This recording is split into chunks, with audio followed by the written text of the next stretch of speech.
A very good morning. We are from Group 8 named NICCOLO and here to present our topic on the misuse of religion and racial rhetoric in politics. Our group consists of 14 people where each will do their report on their assigned area. My name is Risha and I will be covering the introduction on this set topic. There is no surprise that race has played a major factor in our country for almost everything, whether it's politics or a common issue. Polarization over race and religion has reformed Malaysia for decades and powerfully shaped its electoral politic ways. For many years, decisions regarding the politics has been decided with race being the factor, and it has created many problems and conflict due to that. The question now is, should race and religion still be involved in the decision of politics? Hi, my name is Bargri. As per my report, racial issues are one of the major causes of problems arising among the public and government. I believe the individuals should never be confused by these kinds of concerns. Problems raised by religious and racist divisions should never create a question in the people's mind. I'll describe the kinds of issues that racial and religious discourse will cause as well as those that individuals are now experiencing. Unity among the people will be tarnished. A country needs a united people more than a government.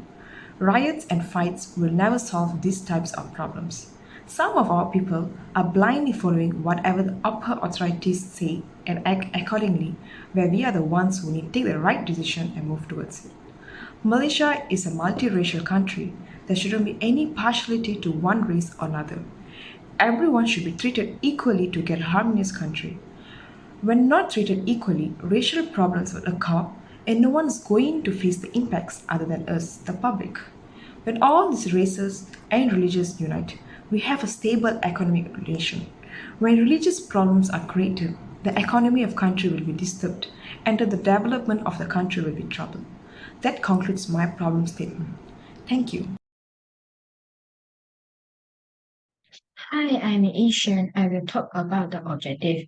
We are looking for whether Malaysian political party have been using religion and racial rhetoric in order to gain citizen support. Religion and racial rhetoric has increasingly been used by Malaysian political parties. As a result, many people believe that their rights are in danger. They have been called for a study into matter to determine whether the political party are abusing their power. The existence of social media has a major impact on the social political environment in Malaysia. Malaysians are more engaged in expressing their view on this issue due to increasing national awareness of them. A new generation of political party is developing as a result of this, and they are using it to interact with the public and protect their rights. Identify is a system that will let citizens actively participate in the growth of their country and grasp how they can do so by exercising their right to work and own property. To counter issue of identity, people should be able to identify who is Malaysian citizen. The government must implement law that will give individuals a sense of citizenship in Malaysia.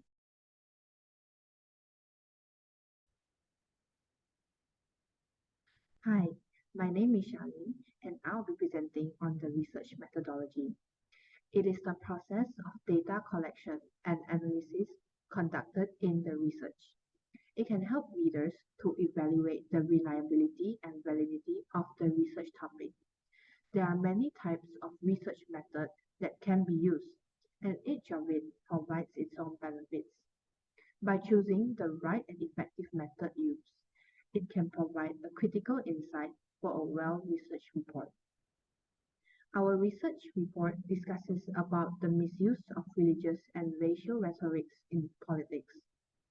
The type of research conducted in this report was with the usage of news and articles available on the internet and from YouTube videos.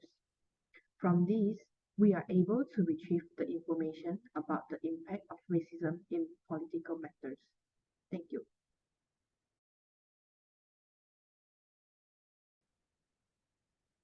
Hi, my name is Misha, and I will be discussing the background studies of the issue.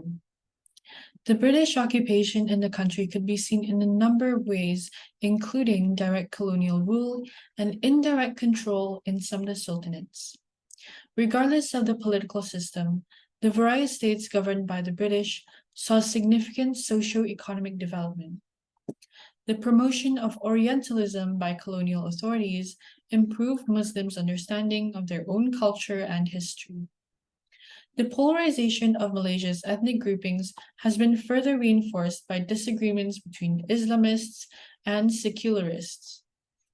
Islamist organizations have combined their religious appeals with Malay nationalism because the majority of Malays are Muslims, and whereas ethnic minorities are not. Race and religion have become more and more entwined as minority communities have become increasingly secular, and the majority of Malay people have adopted an Islamist worldview. Hi, I'm Maiden, and I'll be presenting on the recent development of the social-political field in Malaysia. In 2015, the public trust in the government crumbled upon a document leaked by numerous business-focused newspapers. The infamous crumble that ultimately brought down Najib's government because of the worst corruption to have ever been known to Malaysians at large, which is the 1MDB scandal. The failed government transpired at the 14th general election, what is remembered by all as a father of all elections. The rakyat of Malaysia came together in numbers like none has ever seen, with waves of protests, social media, to finally bring down the 60 years of Barisan Nasional regime by crowning Pakatan Harapan as the new government of 2019. The new Sony government, the government who brought down the 60 years giant, was a coalition of fellow reformist parties of different races that had manifestos aligned with the rakyat's interests. The promising manifestos had the magnetic effect pool that induced the political tsunami, in which the victory was made possible solely on the people's voting right. Thank you. Hi, I'm Leonard, and I'll be continuing on where Aidan left off. After all the wax and wane, Malaysians were expected a change in economic management, governance, anti-corruption efforts, and etc. The officiated Prime Minister, Dr. Mahathir Mohamad, had attracted many Malaysians to partake in his crusade in making Malaysia better. On the victorious night, PH had their first press conference where they addressed the crusade, amongst them calling for the notable actions that they would ultimately stabilize the country. In spite of that, Malaysians have been disappointed with the changes. Expectations were not fully equated by action, a nearly hollowed manifesto. Among the evident weaknesses would be that upon abolishing GST, the government could not abolish the taxing tolls due to shortage of government funds. National schools were not made exactly the school of choice, and this goes to show how manifestos are ambitious, unmanageable due to the constraints on budget and policy. After all of that, the PH government collapsed. Mahathir resigned, and the king invited a new candidate to fill up the spot, which the king declared that Muhyiddin Yassin to be the prime minister. Muhyiddin Yassin, hailing from the same PH coalition, came to initially from the then government UMNO. Upon being declared prime minister, his actions was what ultimately extinguished Malaysia's Baru dream. He brought down the government by defecting sitting MPs, inviting the old ruling parties back into the constitutional power of Malaysia once again. This was seen by many as the ultimate betrayal and jeopardized the democratic ideology. Thank you. I'm Anna, and I'll be presenting the factors that have resulted in the misuse of religious and racial rhetoric in politics, specifically in Malaysia. So according to the press release, Malaysia shows a decline in annual population growth rate of 0.2% among the current population estimation of 32.7 million people in Malaysia. Amongst this, the composition of Malays increased by 0.3%. Percentage points to 69.9% in 2022, whereas the Chinese and the Indian population decreased to 22.8% and 6.6% respectively. Race issues float to the surface in every political election, as instead of voting based on rational analysis, the people tend to vote based on the same race because they insist on the stereotype that their race is better than the others. This can be seen in the Malaysian elections where most Malays had been supporting UMNO, which is the biggest Malay political party that had been in power for 61 years, until 9th of May 2018. The Malay's special position in the ruling of UMNO has cited as necessary by the Reid Commission as a form of affirmative action. Since then, there has always been a hidden line differentiating the indigenous Malays and the descendants of immigrants, Chinese and Indians. For the independence of Malaysia, Tunku Abdul Rahman signed the provisions after getting the majority agreements. This independence brings freedom to the nation, but it also initiates multiple dilemmas. Hi, I am Yishen.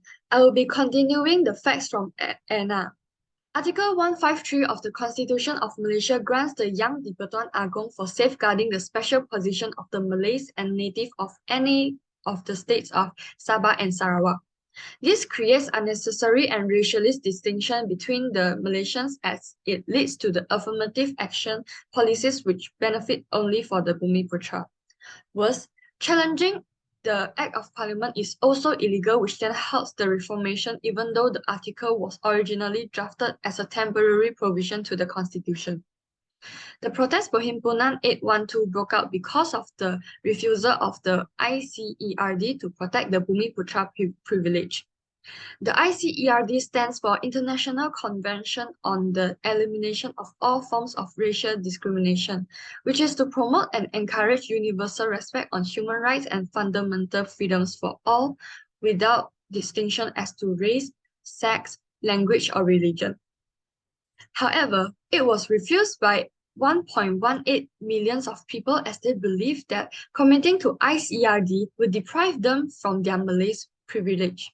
The truth was told by Nizam Bashir, a constitutional lawyer in Malaysia, actually said that agreeing to ICERD will not have a negative impact on the Article 153 of the Constitution of Malaysia. However, at the very end of this issue, Malaysia still failed to ratify the ICERD. Furthermore, during the May 13, 1969 riot, the government had introduced a new economic policy which gave preferential treatment to ethnic Malays. Affirmative action is needed at the time to maintain the special position because of their fear of economically falling behind. The action should end in 1990, but its continuation has become a source of ethnic tension. Azmi Sharum said that there is no reason to still provide specific help to a specific ethnic person when everyone is more or less on the same par. Article 153, Section 2 of the Constitution of Malaysia worded reservation for Malays and native where reasonable. Where reasonable. The word where reasonable, this purpose was to equalize one another, but it strictly did not mean to continue forever. The unequal treatment to each race has not been solved since many years back, and it perpetuates until now. Therefore, the people and the government bodies keep bringing the issue into politics, wishing for a change. Hi, I'm Wong Bo Yi and I'm continuing the facts from Yishen. Race and religion polarization has been a major issue in Malaysia even though many people with different races and religions have lived here for many years. These issues are mainly due to our politicians who have used racial slurs to discriminate against others who are not the same race and religion as them. Especially during the election season, they would create biased slogans and speeches to win more votes. For example, past Sikh Youth Chief Muhammad Syahifu had a speech about telling voters to go to hell if they vote for Pakatan Harapan. People who got influenced by those talks tend to vote for them. Besides, our education system and the inequality to the people such as quotas to enter public universities are also one of the reasons why this has happened. The government needs to find a solution for this issue or else it will be difficult for Malaysia to improve. Thank you. Hi, I'm Ali. I will be presenting on the factors. As we all know, religion has a strong influence on the state and public life in general. Certain politicians will try to apply measures in the name of religion to secure their vote banks. They may manipulate people's minds by glorifying certain things from their religion and escalating its importance instead of focusing on the principle underlying them. For instance, common slogans used such as anything but UMNO, no DAP, save Malaysia from Najib and Anwar, and protect Islam have effectively tapped into the insecurity and righteous indignation that have taken root throughout the country. Religion is a sensitive topic and dear to most people. It's something that they have been taught since childhood. Thus, when someone says something in support of it, or if people see that someone upholds specifically what they have learned since childhood, then they might find such people appealing. There's evidence to suggest that factors that influence political participation, such as education and gender, could be neutralized by religious feeling. In a nutshell, individuals who might not vote or otherwise plan to vote may do so when encouraged by religious leaders and fellow members of their religious community. And that's all from me. Thank you.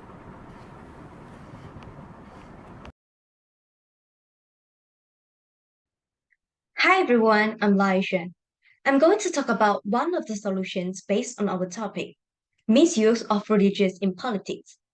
Malaysia is a multiracial nation with a diverse mix of cultures that is prosperous and peaceful. The Bumi Putra, which includes Malay and indigenous groups, make up the majority of Malaysia's population. Chinese Indian form the second and the third largest ethnic group in Malaysia. During the election, it is no surprise that the politicians would use whatever that is at their disposal in order to gain the most votes. The most significant issue which dividing our country is racism. The official policy in Malaysia still includes racial discrimination, and it is still used to divide and dominate the country. For example, Bumi Puteraism continued to be the convenient ideological tool to buy over the voters. In this case, most of the voters will vote for the parties that will benefit them and not the parties that have the ability to benefit the whole country. So, how can we eliminate racial discrimination in Malaysia?